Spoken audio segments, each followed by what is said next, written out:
Hey guys, welcome back to our channel. In this video, I'm going to show you how to request verification on Instagram.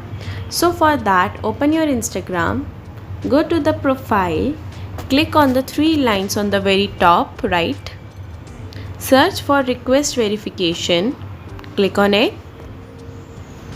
So for that, you have to follow certain steps. The step 1 include confirm authenticity, which means you have to add over your identification document like your voter ID or your driving license or passport, anything else you can add over here. The second will confirm your notability. This will show that the public figure, celebrity or brand your account represented is in a public interest. After that, you can also add here certain links like YouTube link, Facebook link, which will be shown on your profile.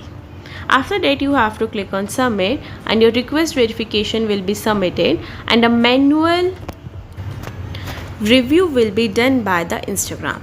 So that's all for this video. I hope you like the video. If you have any question regarding anything, comment below. Thank you.